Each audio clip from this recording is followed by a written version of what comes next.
Peacemaker Season 2 Episode 5 has just dropped, so let's talk about it. This episode might have just revealed something insane for Batman fans. We'll get into that and everything else that happened in this episode. We start off this episode with a flashback sequence. It's Rick Flag Jr.'s funeral. We get some dialogue between Harcourt and Rick Flag Sr. Obviously, Rick just wants to know who killed his son. Obviously, Harcourt does know, but doesn't want to tell him exactly.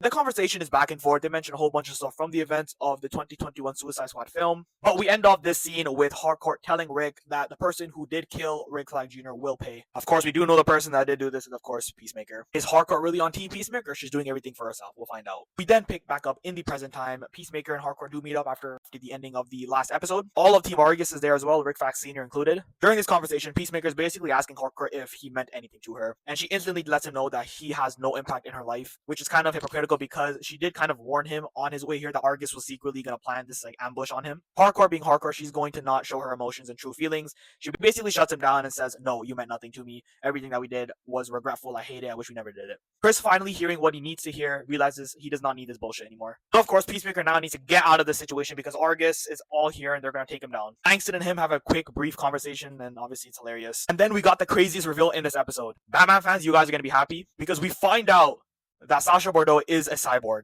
So we actually do see this in the comics, her not becoming essentially like a cyborg, she's something very similar to it. Long story short is she basically gets infected with this OMAC thing that we actually did see a version of in the Blue Beetle movie. Along with the OMACs, Brother Eye is another thing that is directly involved in her becoming a cyborg. And of course, Brother Eye was created by Bruce Wayne. He made this to basically orbit the Earth. It is a all-seeing artificial intelligence. This also could be a cyborg reference, but we'll move on. So of course, Peacemaker is taken down by Harcourt, made the right play, basically takes him down, and they bring him in. From here, we basically had some quick conversation with Leota and Adrian. Leota's having some scammy phone call. The guy's being sus towards her. Adrian obviously recognizes it right away. Can we get more Adrian screen time? Because Vigilante has been on the low from this entire season. We need some more of him. Then head back to Argus headquarters. And Rick Flag Sr. does exactly what any father would do. Absolutely manhandles him for the next 5 minutes. But throughout this entire time, Peacemaker was letting him know that he regrets everything. He knows whatever he's doing is valid and is correct because of course he killed his son. Rick Flag don't give a shit about that. He just sees red, bro.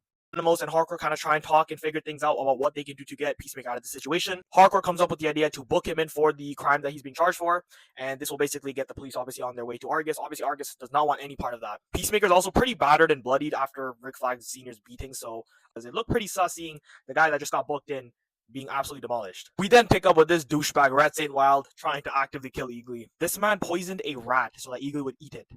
We then get to see the prime eagle himself, Eagly. Red Saint Wild was not lying, as every eagle known to man gets called upon from Eagly, and we see the death of Red Saint Wild. Yes, R.I.P. to Red Saint Wild. He only lasted 5 episodes. Eagly did him dirty. Every other eagle came at him.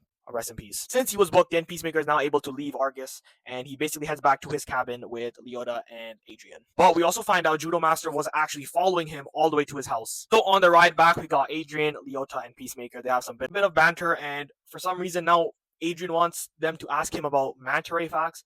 Yeah, this season he's been talking a lot about animals, a lot about facts, and he doesn't know shit about it. So going back to Peacemaker in his cabin, we find out that he is writing a letter to his friends because he no longer wants to be a part of this reality, of this universe. He's going to go to the other dark universe that we've been seeing for the last couple of episodes. I've seen people say that this could be Earth X. I've seen people say this could be a world where Bizarro is.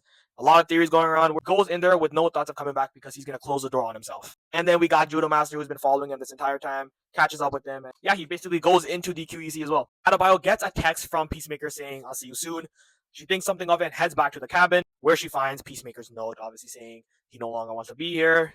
He loves everyone, and that he will miss everyone. So he obviously left that portal thingy that we have been seeing for the last couple of episodes that opens up the QUC. So they grab that and head back to meet up with Harcourt and Economos. Team Peacemaker obviously discuss and talk about it, and they realize they need to bring back Chris. Meanwhile, Chris, who is in this alternate universe, gets called by his brother, who tells him that they need to suit up because they gotta go fight a kaiju midtown. Yeah, this Earth is very sus. So if the theories of this being Earth X is true, oh my goodness. Before the episode does end, we get a really sad scene of Vigilante crying with Team Peacemaker, obviously realizing his best friend has left him. It also could be crying because Peacemaker didn't address him directly in the letter, and he only addressed Leota. The episode ends with Peacemaker, who's now in this alternate universe, destroying this kaiju and meeting up with Harcourt. That is everything that happens in episode 5 of Peacemaker Season 2. Let me know what you guys think about this episode. How are you guys feeling? I feel like the show is definitely starting to pick up a little bit more. We're starting to learn more and more about the overall plot and whatever's been going on. What is this Earth that Peacemaker is currently in right now that is separate from the main DC timeline? What is the Earth? We need to find out soon.